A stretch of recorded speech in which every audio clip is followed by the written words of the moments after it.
we simply want the court to acknowledge that the residents of Abuja have a right to either approve or reject of whoever will be president of the country and who in that capacity will be like their governor, the one that regulates their daily lives, that approve of him, show that he has a level of acceptability amongst them with at least 25% of their votes, and therefore that any candidate at all who has not obtained that 25% of votes in Abuja ought not to be declared president-elect. It now read as Abuja Residence issued a serious warning telling the judiciary to be very careful on whom they are going to declare the president-elect. They went further to say that they are not going to accept anybody that does not meet the requirements of winning 25% in Abuja. Guys, this has caused a lot of reactions on social media. Watch this video and hear what Arise Analyst has to say, and don't forget to share your thought with us. The suit before the Abuja court in terms of the citizens or the residents of Abuja wondering if they have special status to determine who becomes president. It still goes along the line of the conversation around this 25% and the fact that the president-elect Asiwaju Bola Ahmed Tinubu failed to get 25% majority in Abuja, even though he got it in the requisite states as stipulated in the constitution. The suit has been moved, has been adjourned till next week, and we cannot speak in detail about it because it will be so prejudiced, but it will be important to see how the court will rule, because this has been a conversation that has been going on for a while.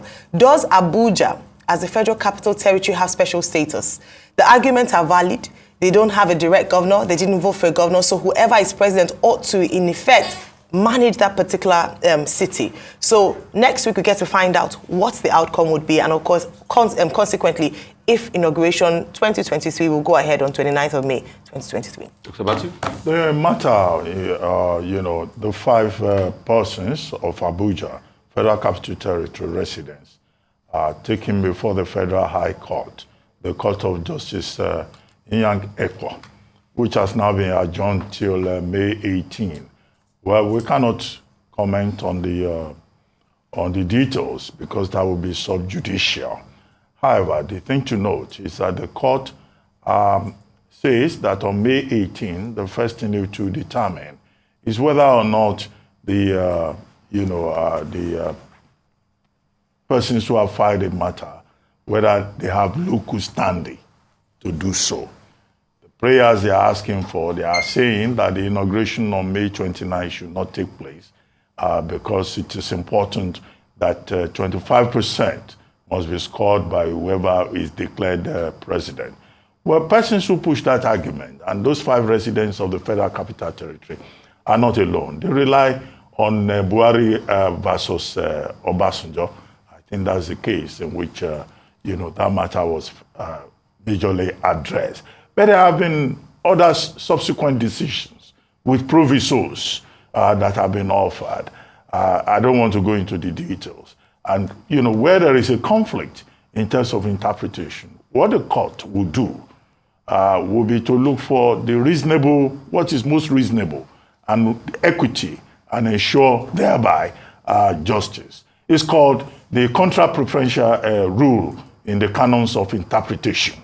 And this is what is at issue here. The second thing, of course, beyond the third thing, beyond local standing and, the contra-preferential rule, will seem to be the fact that this same issue that these five residents are pursuing in the Federal High Court of Abuja is the substance, part of the substance of the petitions that have been filed principally by the Labour Party and the People's Democratic Party at the Presidential Election Tribunal.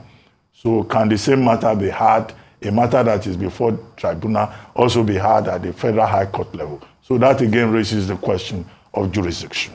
But on May 18, we'll see what the court will decide. It's not for us here to go into the substance of the matter.